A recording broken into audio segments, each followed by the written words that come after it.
This is TWiT. Speaking of tossing things out the window, the space station is leaking again. Well, it's been leaking for like quite some time. And today, like as we were getting ready to finish up with the show, we got word through the NASA public affairs, Bethany, the Stevens, the public, what do they call it? Public communications. Affairs office. That's right. That they had a kind of an impromptu repair. Well, I can't say impromptu. We don't know very much about what exactly happened, but they sent 5 of the 7 astronauts on the space station into the Crew 12 Dragon to do like safe haven shelter because 2 of the cosmonauts went into the Zvezda PRK. It's like the docking vestibule that all the other stuff is attached to, the Zarya module. It's the second oldest spacecraft or part of the space station, to look for the crack again to do some repairs. And they didn't finish the repairs. They stopped what they were doing.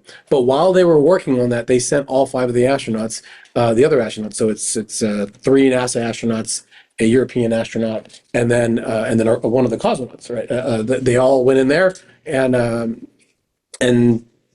waited for about like an hour, 2 hours since NASA made the announcement.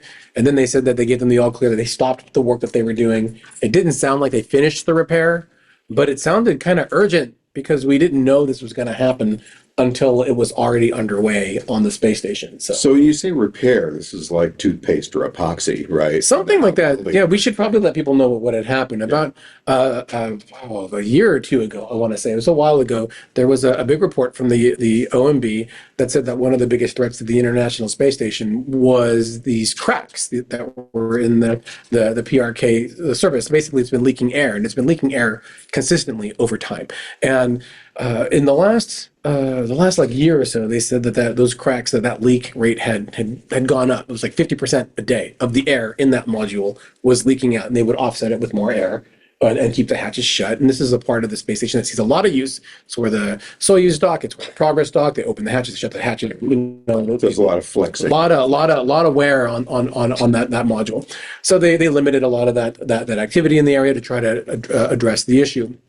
Well, it came back a few months ago. There was a report. We talked about it, I think, on the podcast. Oh, yeah. Eric Berger had a report about how the leak was back and increasing again, which was a problem because they had thought they were mitigating it, and clearly that's not the case. So today, that's like the background for it. The space station is old. It's 25 plus years old. And this module, I think, dates back to the late 80s, early 90s. That's right. So it was a spare. It was the first edition after Zarya for Zvezda, and then it was the one that allowed them to live on the space station, because Zarya was the control module, and so we didn't hear like exactly what they were doing. We didn't get any specifics. Maybe it's because it was a Roscosmos-led effort, and NASA was just kind of saying what they were hearing from that. Yeah. I'm sure we're going to get more details as the day wears on, but we just know that they were working in there to try to either address or find the leak, and that's about it. I don't know if the hatches were closed throughout the space station. I would assume that they are, because we were having the crew safe haven inside the Dragon. You wouldn't do that unless you were worried about a depressurization event or something that would incapacitate the crew. Well, why don't we ask an expert? We should. We have one right here. Right? So, Gerry, what?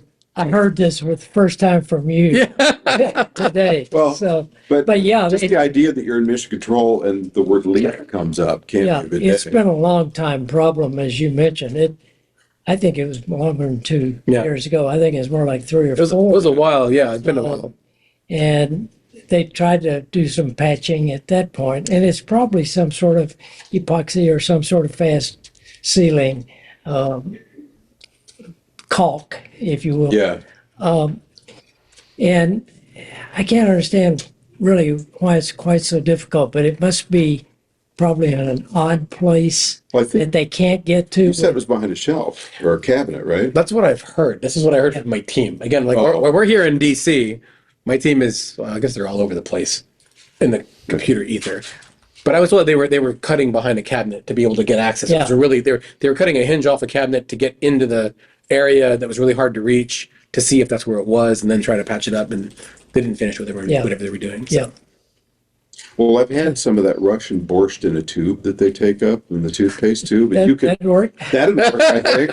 You can let it sit there long enough. All right. Well, I think that is there anything else for them? Well, I guess just watch this space, right? Because the big takeaway I took away is that they didn't finish whatever they were doing. Yeah. Which means that the leak is still there. The risk apparently is not, because they let the crew leave the Dragon. But I'm just curious how that's going to evolve over time. Do they have to go back? Maybe they have to check it. They're going to be watching that over time.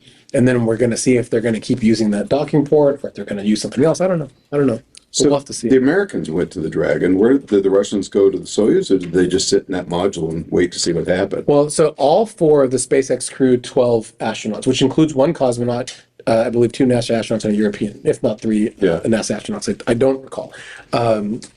Are in. So you had 5 astronauts in the Dragon itself. Now, one of those was NASA astronaut Chris Williams, who did fly with 2 other cosmonauts. So we assume, because there are only 5 of them in the Dragon, that the other 2 cosmonauts were the ones that were working in the PRK. But again, we didn't get those specific details. That's what we can infer from the information that we got. So, But can a cosmonaut sit in the Dragon if they don't have the same air fittings? he launched on that Dragon. That Oh, okay. So he was wearing an American suit. He was probably wearing his flight suit. Okay. All right, sorry, I'm getting carried away. That's all right. It's all right. It's good stuff. Luckily, everyone's safe. I think the big takeaway is everyone is safe for now on the space station. There wasn't like a big emergency. We should all be thankful for that. So, Is your phone going to be ringing in a minute for this emergency? I For some advice?